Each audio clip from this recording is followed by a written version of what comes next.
he laughed. A deep, guttural sound that echoed off the peeling paint of the back porch and seemed to suck the light out of the quiet afternoon. It was a laugh that held no joy, only cold, brutal satisfaction, a sound designed to inflict pain, and below it, a small, thin sound. The sound of utter defeat came from the boy, 10-year-old Ethan.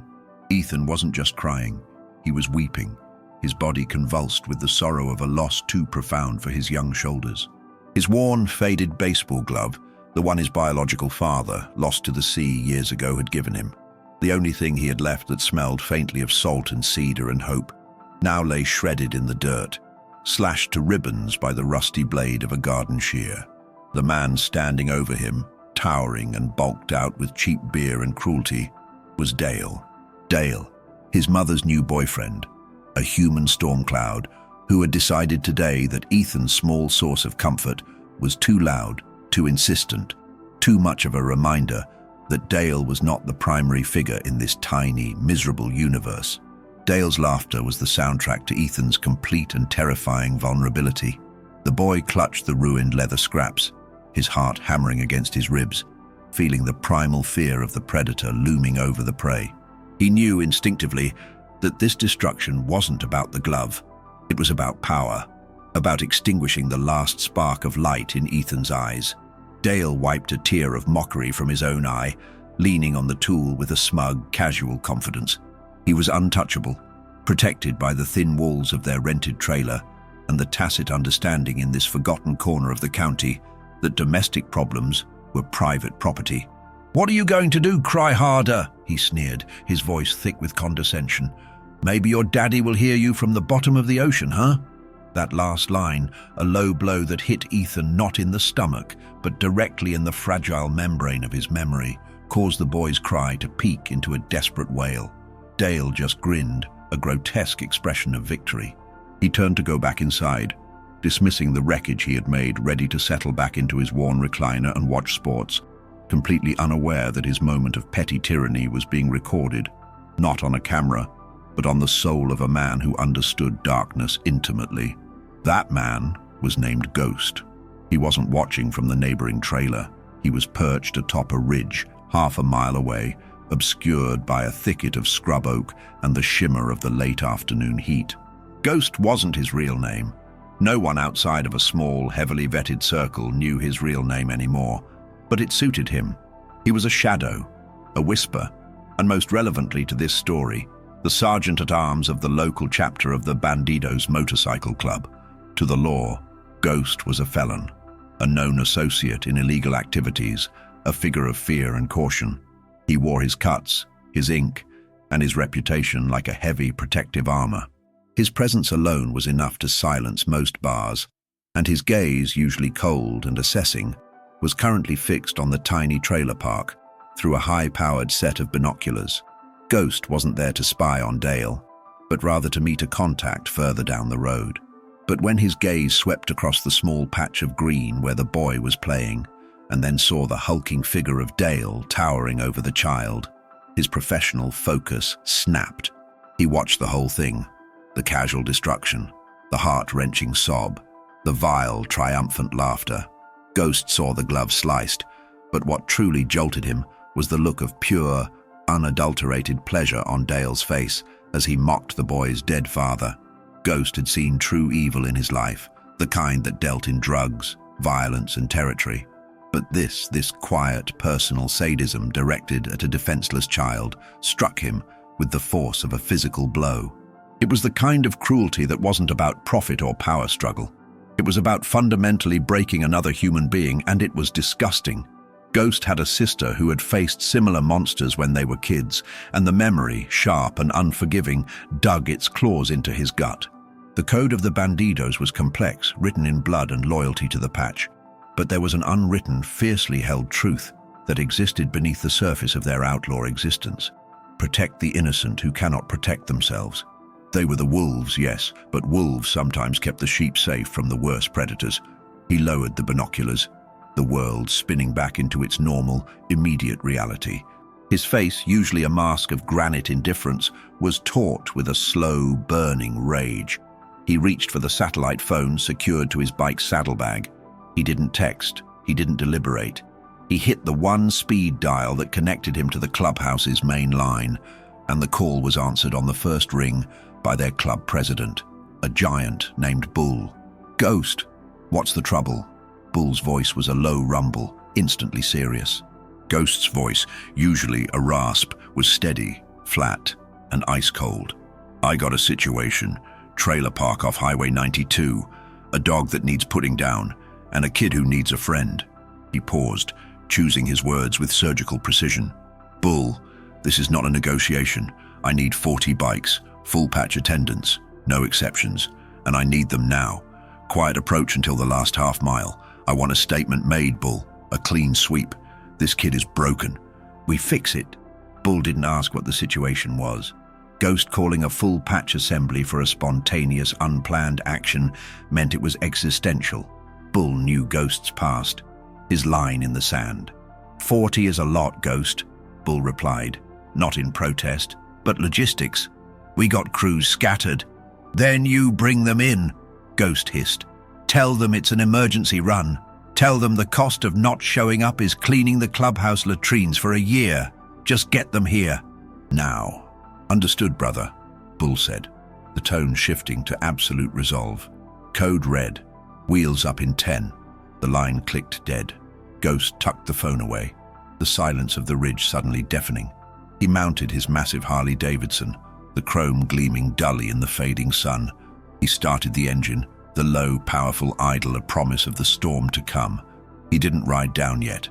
He waited, watching the trailer, ensuring Dale didn't leave, and that the boy remained in sight. 5 minutes passed, then 8. Then faintly, carried on the thin summer breeze from the south, he heard it. Not a roar, not yet, but a distant, deep, vibrating hum. It was the sound of iron horses gathering, 40 engines uniting their collective thunder. It was the sound of the Bandidos, the sound that promised terror to those who deserved it, and salvation to the desperately wronged. The hum grew, a low growl rolling over the hills, vibrating through the ground and into Ghost's boots. Dale, inside the trailer, comfortable in his self-made kingdom of misery, must have heard it too. He would have registered it as nothing more than distant traffic, maybe a group of tourists on some oversized cruisers. But Ghost knew better. The sound was focused, intentional, and heading straight for this small, sad patch of earth. Now Dale walked back onto the porch, carrying a fresh beer, his sneer still in place as he glanced at the sobbing boy. He took a long, slow drink. He laughed again, a smaller, satisfied chuckle this time. That laugh, that final, fatal note of arrogance, was abruptly swallowed by the sound that erupted from the end of the dusty lane. It was a symphony of raw, unfiltered horsepower, a sound that was too loud, too low, too coordinated to be random. It wasn't traffic. It was 40 customized, blacked-out, gleaming Harleys, engines popping and roaring like a waking dragon. Dale froze, the beer bottle halfway to his lips, his eyes widening in confusion, then panic. He saw the first flash of chrome, the glint of steel, and then the unmistakable sight of a mass of red and gold patches, the menacing visage of the Bandidos flying high. 40 of them, and they were all stopping, right there, at his door. The sound hit Dale like a physical wave, stripping the smugness from his face and replacing it with a terror so raw it was almost liquid. 40 engines, idling in unison, created a tremor that shook the rickety trailer and the very foundation of his misplaced confidence. He stared, paralyzed, as the line of massive black motorcycles stretched down the road, forming a menacing, silent cordon. The air crackled with hostility, and then they started dismounting. 40 men, none of them small, all of them wearing the distinctive, intimidating red and gold patch of the Bandidos MC, moved with a controlled, synchronized silence that was far more frightening than any shout. The sun caught the glint of chrome and the silver tips of their boots as they walked towards the porch. Dale, the bully who preyed on a sobbing 10-year-old, suddenly found himself the smallest man in the county. His beer bottle slipped from his numb fingers and shattered on the ground, the sound swallowed instantly by the relentless thrum of the idling bikes. Ghost, who had been observing from the tree line, was the first to approach the porch, his face unreadable. He had the hard, sharp look of a man who had long ago traded comfort for consequence. Bull, the club president, a mountain of muscle and loyalty, stood right beside him, his gaze fixed on Dale like an unblinking predator. The other 38 members fanned out, creating a perimeter that cut Dale off from the world. No one spoke. The only sound was the deep, patient breathing of the engines and the pitiful, fading sobs of Ethan, who was now huddled against the porch railing, too overwhelmed to understand if these figures were friend or foe. Dale finally found his voice, a high-pitched, desperate squeak. "What is this? What do you want? This is private property. I'm calling the police." Bull took one massive step, placing his shadow over Dale. His voice, when it came, was a low, dangerous growl, perfectly audible despite the engines. "You call anyone, and we'll be the least of your problems. You're not calling anyone, Dale. You're going to listen." He didn't ask. He commanded. Dale shrank back against the door, the flimsy aluminum offering no comfort. Ghost pointed a finger, not at Dale, but at the shredded pieces of leather scattered in the dust near Ethan's feet. "That," he stated, his voice quiet but carrying the authority of certain violence, "was his father's. That was all the boy had left. And you laughed. You laughed at him while he cried." Ghost's eyes, usually dark and cold, held a flash of something ancient and unforgiving. "The Bandidos have a code, Dale. It doesn't look like the law's code, but it is absolute. And one part of that code is that you don't break the spirit of an innocent child for fun. You don't mock the dead. You don't touch what's sacred." A man named Reaper stepped forward. He was the treasurer, a man whose quiet demeanor hid a precise, ruthless efficiency. He wasn't looking at Dale. He was looking at the boy. Reaper knelt down slowly, keeping his body between Ethan and the horrified Dale. Ethan flinched, expecting the worst from the massive, patched stranger. But Reaper only held out a hand, his glove worn smooth from countless miles. "Hey, sport," he murmured, his voice surprisingly gentle. "We're friends. We're here for you. What's your name?" Ethan whispered. "Ethan." Reaper nodded, and then picked up the largest piece of the shredded glove. He examined it, his expression somber. "This was a good glove, Ethan. We're going to fix this. We're going to fix everything." Bull turned back to Dale, pulling a thick envelope from his vest pocket. "This is what happens when you cross our line, Dale. You chose to be a wolf eating a lamb. Now you face the pack." Bull dropped the envelope at Dale's feet. "That's $3,000. Enough for first and last month's rent on a flea pit 3 states away. You're going to take it. You're going to pack what you can carry in 10 minutes. If we see you or any vehicle connected to you anywhere in this county after sundown, you will learn why they call us Bandidos. You forfeit this lease. You forfeit that piece of trash you call a truck. You leave the boy, and you leave the mother to figure out her life without your poison in it." Dale stammered. But my things, my TV, my tools." Ghost took another step, his shadow enveloping Dale completely. "You destroyed the most valuable thing that boy owned. Everything you own is meaningless. Take the cash and run, Dale. This is a gift of mercy, a final desperate chance." The weight of 40 pairs of eyes pressing down on him was too much. Dale was broken, not by fists, but by the sheer, overwhelming display of collective menace and righteous fury. He scrambled for the envelope, shoving it into his jeans. The next 10 minutes were surreal. Dale stumbled in and out of the trailer, grabbing a duffel bag and a few worthless trinkets, his eyes wide and unfocused. He dared not make eye contact with any of the men. As he loaded his few possessions into a beat-up sedan parked across the lot, one of the younger members, a prospect named Fuse, walked to a sleek, custom cruiser parked at the front of the line. He lifted a brand-new, high-quality leather baseball glove from the saddlebag, a professional-grade catcher's mitt, and walked it directly to Ethan. "This one's better, kid," Fuse said, handing it to him. "It's got a lot of miles left in it. You break it in, right?" Ethan, tears dried now, looked from the beautiful glove to the imposing man, his small hand closing tentatively around the smooth leather. Hope, fragile but real, flickered back into his eyes. Reaper, still kneeling, gently rubbed the boy's shoulder. "We'll wait until he's gone, Ethan. You're safe now." Finally, Dale's sedan screeched out of the lot, disappearing in a cloud of dust. The moment the sound of his engine faded, the Bandidos came alive. Not with violence, but with purpose. Bull walked over and exchanged a grim, silent nod with Ghost. The mission was complete.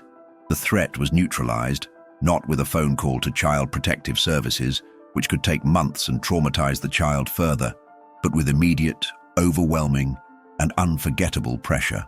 They had done what the system often fails to do. They had intervened decisively. Ghost looked at Ethan, who was still holding the new glove, staring at the empty space where the hateful man had stood moments before. Ghost knew the boy's life wouldn't be perfect, but this particular shadow had been chased away. He pulled a thick wad of bills from his own pocket, folding it quickly. "This is for your mother," he told Ethan, placing it firmly in the boy's hand. "Tell her it's to cover the next couple of months. Tell her she deserves a quiet restart. No strings. Just tell her it's from some people who understand that sometimes the good fight needs a little muscle." The Bandidos didn't linger. Bull gave the signal, and one by one the massive bikes roared to life, the combined sound an earth-shaking declaration of their departure. They didn't need thanks. They sought no recognition. They were the villains, the outlaws, the terrifying figures in leather. But on this day, they were the cavalry. The 40 Bandidos bikes pulled out slowly, leaving behind only the scent of gasoline and leather, and a small, stunned boy holding a brand new glove, his tears replaced by a look of bewildered, profound relief.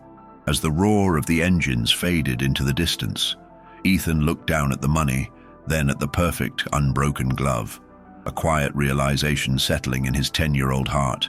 Sometimes, the heroes don't wear capes. Sometimes they wear cuts, ride iron horses, and their laughter only comes out when they've just finished saving someone else's. And in that moment, the boy realized the true meaning of the code: loyalty, honor, and protection, even for the most vulnerable. He stood up straight, clutched the new glove, and slowly, a faint, genuine smile appeared on his face. The laughter was gone, and hope had returned. The Bandidos were gone, but their impact remained, a powerful, unspoken promise of safety